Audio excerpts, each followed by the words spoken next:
Want to welcome our first guest on, James Cridland. He's the MD of media.info, publisher at podnews.net. James is a radio and podcast futurist. James, I see you there with your microphone. Thank you so much for taking time out and joining us.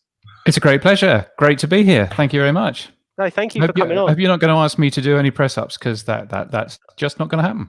I forgot to mention the guests have to do it too. No, not happening. Sorry. And can I also apologise for my lockdown hair? I am so looking forward to going to a barber at some point in the future when we can. I think you look great, mate. I think if you get a chance to check out the Digital Beans weekly vlog from last week, you'll be able to see all of our hair scenarios. And I think we've all said that hairdressers are going to be making a fortune by the time we're out of this. Because my fiance cut my hair and it's all over the place. Like, you can see where it's not cut properly now. Luckily enough, on camera you can't. And I think for people out there, by the way, who are doing content, a good thing for them if they have got rubbish haircuts is to podcast, right? Because you don't have to see their faces. It's all audio based. It's all great. Exactly. I mean, or the radio, both of those work fine. Yeah. I mean, absolutely. I've definitely got an invested interest working in radio as well. But I just want to hit on, first of all, James.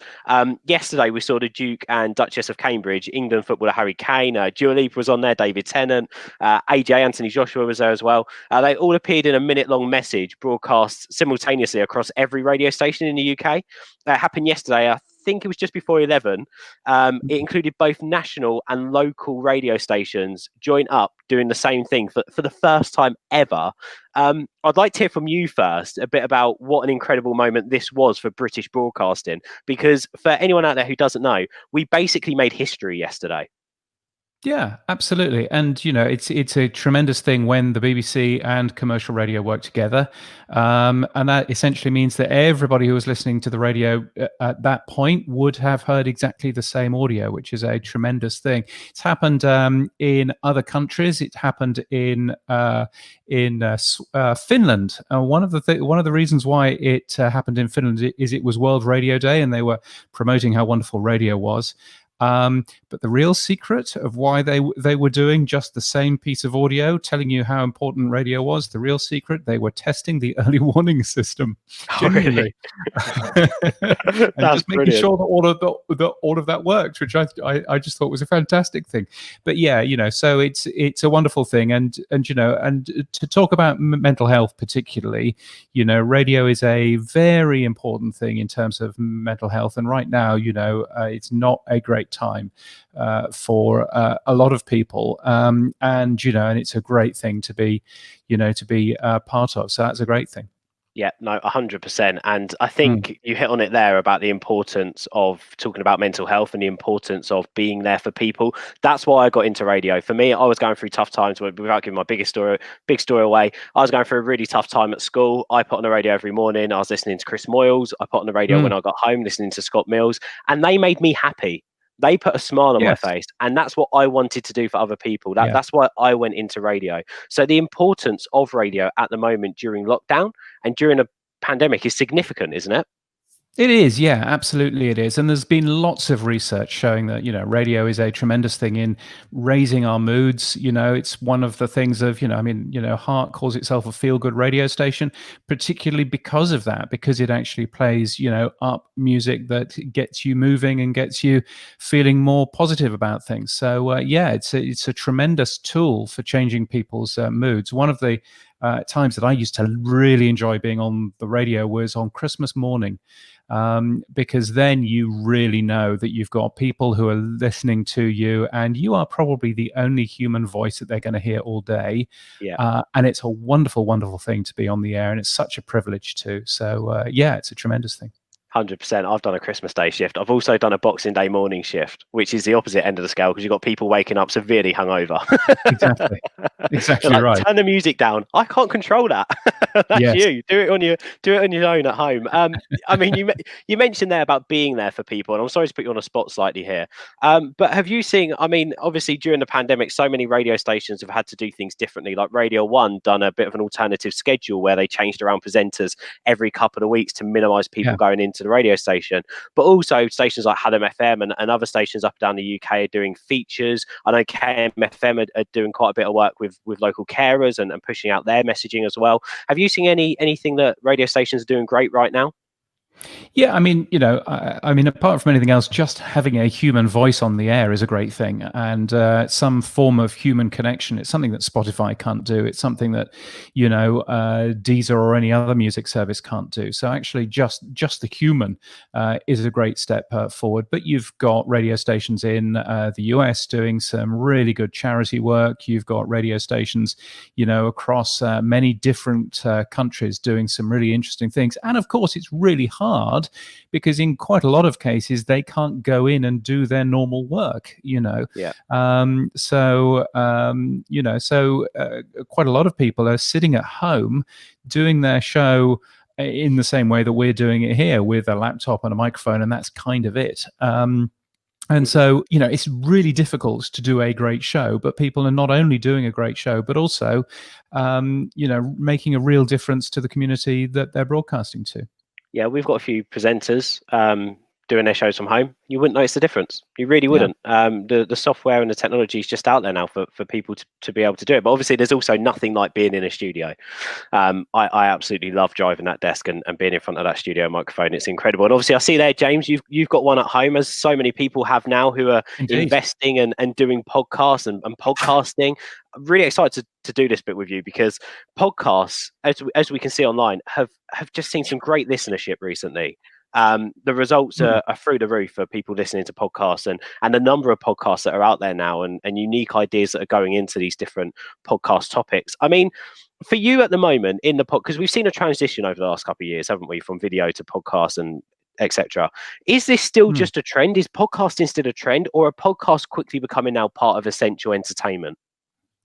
Well, I think you need to be careful. You need to not necessarily grow podcasts more than they really are. So right now, if you look at radio, 9 out of 10 people in the UK listen to radio every single week, and that number's not different to Australia, which is where I'm talking to you from, to other countries, the US, Canada, and so on and so forth. So 9 out of 10 for radio, which is a mass market medium. So if you're a small business and you want to advertise and make sure that you're going to reach a lot of people, radio is the place to go, absolutely, without a doubt. Then you have a look at podcasting. Podcasting in the UK is about 1 in 5 people.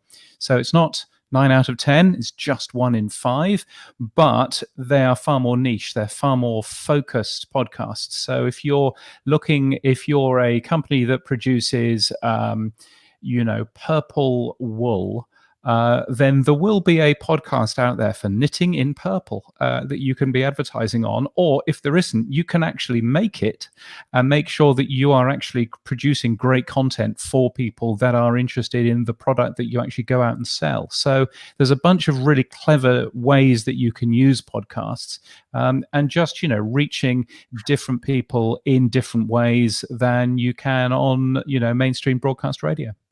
Yeah, and you mentioned there about people investing and creating some of their own content and doing their own podcasts.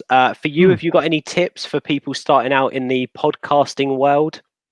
Yeah, I mean, firstly, make them good. That's usually a good plan, because I think there were 91,000 new podcasts just last month.